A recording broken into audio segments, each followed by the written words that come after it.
मैं आदि पुरुष मूवी देख के आया भाई साहब, अंदर से ऐसे गुस्सा सा आ रहा था ना। ये फ्यूचर में आने वाले जो लोग हैं उनको क्या मैसेज जा रहा है कि श्री राम ना एक एवेंजर के हीरो हैं, खुद विष्णु भगवान के अवतार नहीं है। पूरी मूवी में ऐसा लग रहा था जैसे श्री राम खुद स्ट्रगल कर रहे हैं, श्री राम ना हो सनी देओल है और वो अपनी वाइफ को बचाने जा रहा है। अब मैं यहाँ जिस जिस कैरेक्टर की बात करूंगा ना वो कैरेक्टर की बात है, पर्टिकुलरली श्री राम या माता सीता उनकी बात नहीं है। श्री राम का जो कैरेक्टर है उस पर बिल्कुल भी ऐसा नहीं लग रहा था कि सेंस ऑफ सेटिस्फेक्शन है एक, क्योंकि श्री राम हो या श्री कृष्ण हो उनको पहले से ही पता था कि महाभारत में क्या होने वाला है, रामायण में क्या होने वाला है। वो एक नियति थी जिसका होना जरूरी था ताकि जो आने वाले मनुष्य हैं उन्हें जीवन जीने का एक पाथ मिल सके। उन्हें पहले से ही पता था इस सब के बारे में। ये एक बहुत बड़ा मैसेज है ना जो महाभारत और रामायण का, वो टोटली मिसिंग था। एक एवेंजर का हीरो बना दिया है। मूवी स्टार्ट होती है तो लक्ष्मण जी को बिल्कुल एटीट्यूड बॉय दिखाया हुआ है, मतलब श्री राम को बचाने भी जाता है ना तो जो लक्ष्मण रेखा बनाता है उसके बाद ऐसा नहीं कि माता सीता को प्रणाम करके वहां से जाए, वो सीधा एटीट्यूड में कह रहा है आप इसे पार मत करिएगा और चला जाता है। ऐसे लग रहा है जैसे नाराज नहीं हो जाते फैमिली में बड़े बेटे छोटे बेटे अपने माँ बाप से, उस टाइप से वो लक्ष्मण का पूरा कैरेक्टर बिल्डअप करा हुआ है। श्री राम का जो वेलकम सीन है उसमें वो चील गिद्ध से लड़ रहे हैं, कोई रीजन नहीं है क्यों लड़ रहे हैं, और लड़ते लड़ते वो चील गिद्ध उन्हें उठा भी लेते हैं जमीन से और वो अपने तीरों से उन्हें एक एक करके मार रहे हैं जैसे कोई सुपर हीरो हो। फिर आता है बहुत बड़ा ब्लंडर, पुष्पक विमान। रावण आता है पुष्पक विमान पे, पुष्पक विमान होता ही नहीं है, वो होता है ड्रैकारिस, गेम ऑफ थ्रोन्स वाला। और ये हद से ज्यादा फनी तो तब हो जाता है जब लास्ट में हनुमान जी इस ड्रैकारिस को मार भी देते हैं, पुष्पक विमान को। रावण सीता माता का हरण करता है, उसके बाद तिलक हटाता है और फिर रुद्राक्ष की माला तोड़ता है अपने बाइसेप से। अगर रावण ऐसी कोई भी हरकत नहीं कर सकता जो शिव जी से रिलेटेड हो,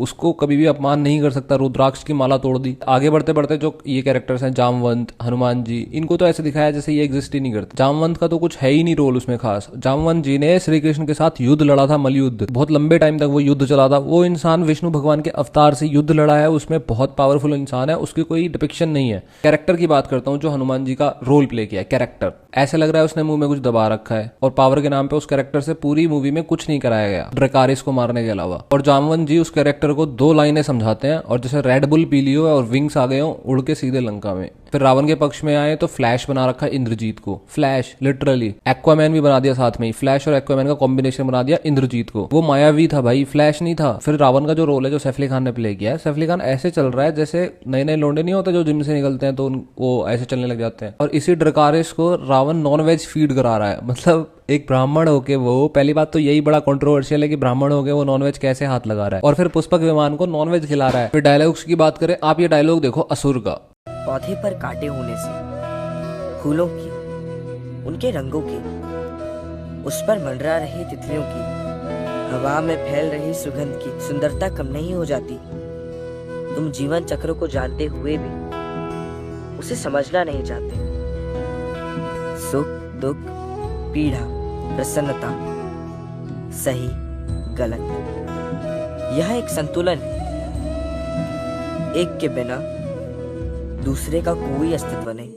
अब एक चीज सोचने वाली है कि पूरी महाभारत हो चाहे रामायण हो, इसका जो बेस है ना, कोई युद्ध हुआ, कोई लड़ाई हुई, इसका तो कोई महत्व ही नहीं है। महत्व सारा है पूरी की पूरी फिलॉसफी, अगर सिंपल सेंस में कहूं तो मैं, या फिर जो ज्ञान है सिर्फ उसी का सेंस है, और वो ज्ञान सिर्फ उन शब्दों में छुपा हुआ है। और आपने वो शब्द ही हटा दिए, डायलॉग्स आपने बिल्कुल ही गंदे कर दिए। और ग्राफिक्स की बात करते हैं, विजुअल्स की, पूरे मूवी में विजुअल्स के नाम पे सिर्फ जब जटायु सीता माता को छुड़ाने की कोशिश करता है वो थोड़ा सा ठीक है, और उसके अलावा जब रावण श्री राम पे अटैक करता है तो वहां पे थोड़े विजुअल्स ठीक है। उसके अलावा तो फालतू की बकवास ही पेल रखी है, पता नहीं 600 करोड़ रुपए खर्च कहाँ कर दिए। एक तो ऐसी कोई भी कहानी 6-7 पार्ट या 8-10 पार्ट से कम में बन ही नहीं सकती। पता नहीं बॉलीवुड का कौन सा लालच रहता है कि एक ही मूवी में सब कुछ ठूंस देते हैं, पता नहीं पैसे कमाने के लिए या जैसे भी है। और एक सीन तो टोटली एवेंजर्स का ही ले लिया इन्होंने, बिल्कुल घुमाते हैं ना वो एक एक बंदे को दिखाते हैं। और एवेंजर्स भी कोई पूरी कहानी नहीं थी, वो बस एक पार्ट था। जो जितने भी उसमें हीरो थे, जितने भी विलन थे, वो सारों की पहले से कहानी बिल्डअप हुई थी, बहुत लंबी लंबी सीरीज आई हुई है। जाके एवेंजर्स उस कहानी का एक छोटा सा पार्ट था।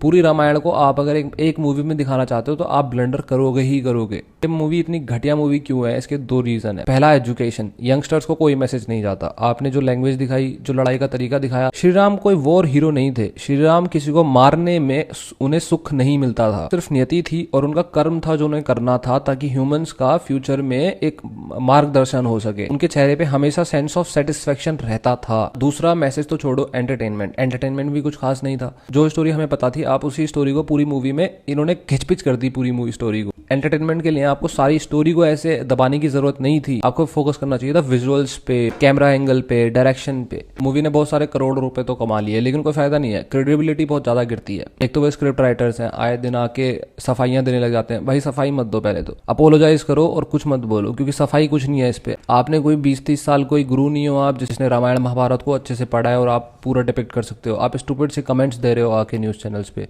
राइटर्स, डायरेक्टर्स, हर किसी की क्रेडिबिलिटी गिराएगा, भले ही आप कितने करोड़ों कमा लो, क्योंकि वो तो कंट्रोवर्सी है ना, कंट्रोवर्सी पे व्यू तो आएंगे ही।